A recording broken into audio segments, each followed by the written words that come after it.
YouTube. This is Rabbi Chernitsky, director of Chabad of Newfoundland and the Friendship Circle, together with my wonderful wife Tuva. With you again today, as the holiday of Purim is behind us and Passover is swiftly approaching. Time to clean your house, get rid of the chametz, get rid of the leavened bread. And by the way, did you know that the flour that you buy in the store with a kosher symbol or not is already leavened, is already chametz, which we're not allowed to own, eat, etc. over Passover. So do not try to make your own matzah and ask your local Orthodox rabbi for some, and life will be better. Okay, let's dig deep. I'm reading from a holy book called the Shevach HaMoedim, wonderful book, which is a compilation of laws and customs, specifically the Chabad customs as far as the holidays. That's what we use for Purim. And today we're going to do an intro into Pesach, and if we're lucky, we'll get to actually also start reading inside. Hope everybody's having a wonderful day. Okay, the laws of Pesach. At the beginning of the Code of Jewish Law, the Code of Jewish Law written by the Alter Rebbe, Rabbi Shneur Zalman of Liadi, the first Rebbe of the Chabad dynasty, he writes, he copies from Maimonides the commandments involved in Passover. So there's 8 commandments have to do with Passover. 3 are positive commandments. There's 5 negative commandments. As we know, there's 613 biblical commandments, 7 rabbinic. Okay, so out of the 613 biblical, Passover involves 8 biblical ones. What are they? Not to eat chametz, right? Leavened bread, anything leavened, from the 14th of Nisan, from midday and onwards. Okay, so 14th of Nisan is the eve of Pesach. Passover is on the 15th of Nisan. And when we say midday, it means halachic midday. How do you figure out what's halachic midday, a halachic hour? You take the amount of hours between the different opinions how to do it, but in Chabad, you measure from when the sun is up in the sky until sunset. You divide it by 12, and that's how you get to the halachic hour, and then you figure out the rest of the halachic times. Half of that's going to be midday. Number 2, levar chometz min ha'olam mechatz hayom lemayla. The second mitzvah commandment is to destroy chometz, the leavened stuff, from midday and onwards on the eve of Pesach, the 14th of Nisan. Number 3, shelo yiroi chometz b'chol shiva. You're not allowed to see any chametz that belongs to you all 7 days of Pesach. 7 days is biblical, of course. In the diaspora, we keep an extra day, so for us it's 8 days. And yes, it wouldn't be biblical, it would be the 8th day is rabbinic. But for all practical purposes, there is no difference for me and you, unless it's extenuating circumstances. Daled, number 4, shelo yemotze chometz kol shiva. The chometz should not be found in a Jew's property all 7 days, again 8 days in the diaspora, of Passover. We see that chametz is the strictest prohibition. It's something that's allowed throughout the year, but comes Passover is forbidden. Torah says you're not allowed to see your own chametz. It shouldn't be found in your property, because the early commentators explain we're so used to eating it, we may come to, God forbid, eating on Pesach. It's one of the things that are forbidden to eat year round that we don't find such restrictions, such safeguards, because they're forbidden anyway. But chametz is tricky because 348 days of the year we're used to eating it. Number 5, out of 8, shelo le'echol chametz kol shiva. You're not allowed to eat chametz all 7 days of Pesach, 8 days in the diaspora. Number 6, not to eat on Pesach any mixture that has a kesais, which is the size of an olive, bichdei acheles pras. So what this is that even if the chametz, the leavened stuff, is mixed into something else, and it's in such a ratio that it's 1 to 6 or 1 to 8, depends on the on how to define what's called the pras. Pras means half a loaf of bread. There's different opinions amongst the early commentaries. Maimonides and Tosfos have different opinions. So, however we define that, to eat the chametz in that mixture is a problem, even if you cannot taste the chametz. And even if the chametz is only there to add sharpness, like what they used to eat in Babylon, something called kutach or kutach hababli, that would be like a mix of some sort of milk with bread crumbs. That you could not taste the bread in this food called the kutach.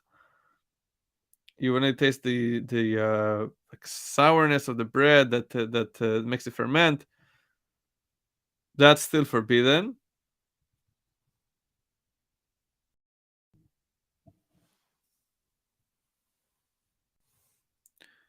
Even though by any other prohibition, this would not be a biblical prohibition, it would only be rabbinic. When it comes to chametz, it's biblical, very serious.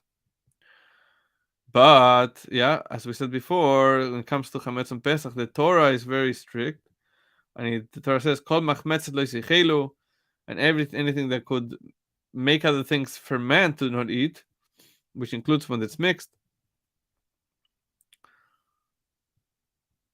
But God forbid for the serious punishment of kares, that's only if you could taste the chametz in the mixture, just like we say by all other prohibitions. Number 7, there's a mitzvah to eat matzah the night of the 15th of Nisan, which is the first night of Pesach for us, and then rabbinically the second night in the diaspora, the second Seder. Number 8, last but not least, lesaper b'tzias Mitzrayim be'Yisrael, to tell over the exodus of Egypt that night, the night of the 15th of Nisan, and again rabbinically we do it again the night afterwards, the 16th of Nisan in the diaspora. And here they have a beautiful introduction to the laws of Pesach.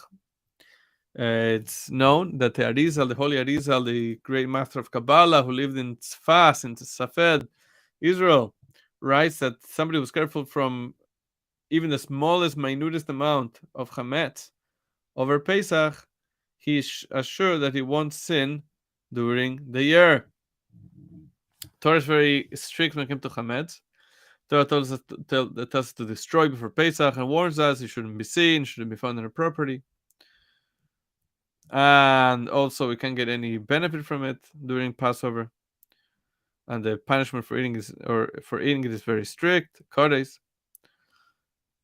And the sages said that chametz, even if it's mixed into something else, that in other cases we would say there's a concept of bittul, nullification, does not apply to chametz. B'mashu, in the smallest amount, would make the whole mixture not okay to eat or own on Passover. Not so by other forbidden things. And we find that the Jewish people throughout the years have taken upon themselves many stringencies in order to distance themselves even from the smallest suspicion of chametz. And as the Alter Rebbe, the first Rebbe of Chabad, quotes in his Code of Jewish Law, Yisrael kedoshim hem hakim. The Jews are holy and they are customarily strict upon themselves. And they scrape all the chametz that was found. That's of course the furniture then was mainly made out of wood. So it was scrape the wood to make sure that their surfaces didn't have any chametz. Even to scrape even the smallest amount, they might be stuck to somewhere in the house or in a vessel. And also they scrape the benches and the chairs and the walls that touch chametz. Therefore, already the many weeks before Passover, people are already preparing. It's not something you could do in one day. Okay, for us in our house, thank God, we already started slowly getting ready. If anybody listening to this wants to come and volunteer, please come and help.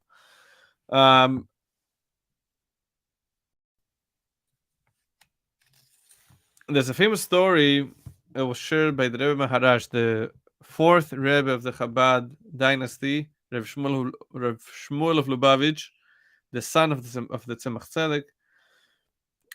The story is about Rabbi Yitzchak Perdichev, a holy Jew, a special Jew known as the defendant, the lawyer of the Jewish people, who was always able to find the benefit of the doubt, even when somebody was doing something extremely questionable or outright wrong. So the story goes that on one Rosh Hashanah, Jewish New Year, Rabbi Levi Yitzchak said the following. He said, Hashem,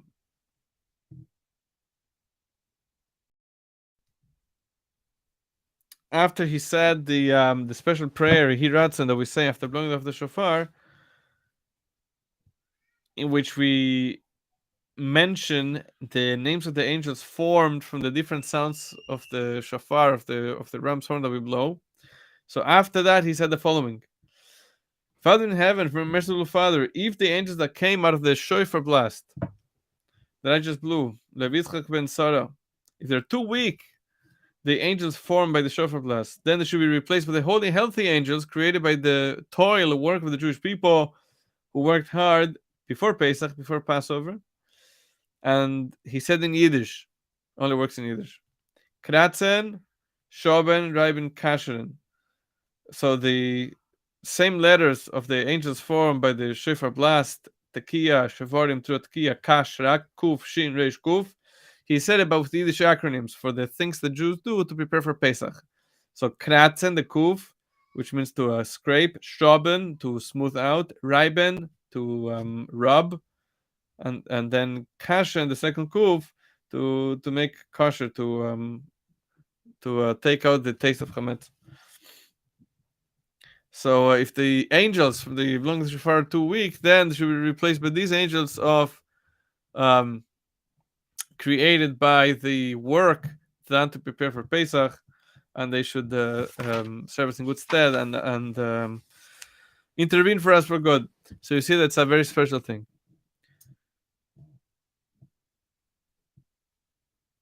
Also, on Passover, it's a custom that one doesn't offer food to somebody else, but rather the person takes on their own. Why? Because many people have their own stringencies.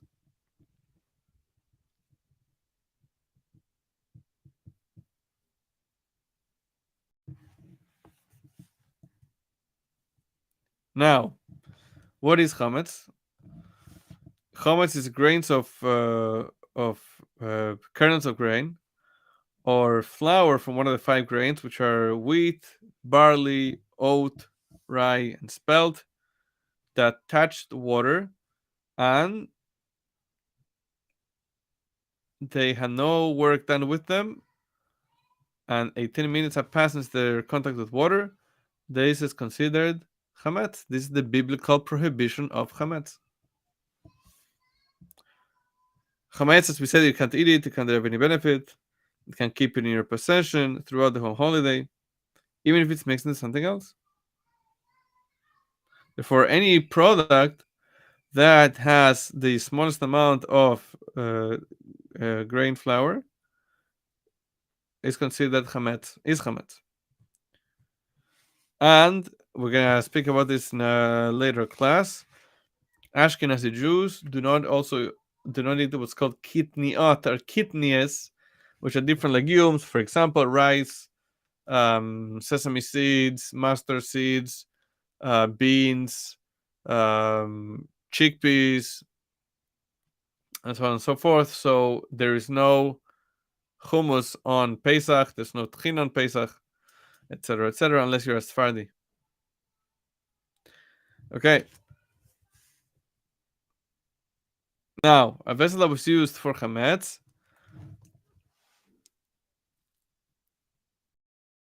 it's forbidden to be used for Pesach unless a person makes it kashers it. There's a koshering process done for Pesach, which sometimes is different than the process of kashering something throughout the year. Like if something became not kosher due to a mix of meat and dairy, or if you want to kasher something from dairy to neutral or from meat to neutral, etc.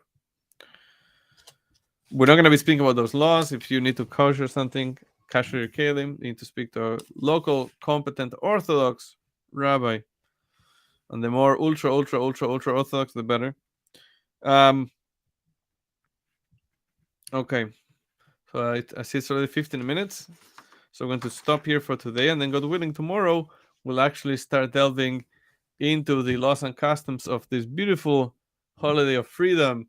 So you become a free person, free of anything that holds you back from growth, free from your trauma, free from your past experiences, and leap forward, lead a happier, healthier, better life. L'chaim. This is Rabbi Chernitsky, Director of Chabad of Newfoundland. It's been a real pleasure. Comments, questions, concerns, drop us a comment down here. Or send us an email, rabbi@newfoundland@gmail.com. Have a wonderful day.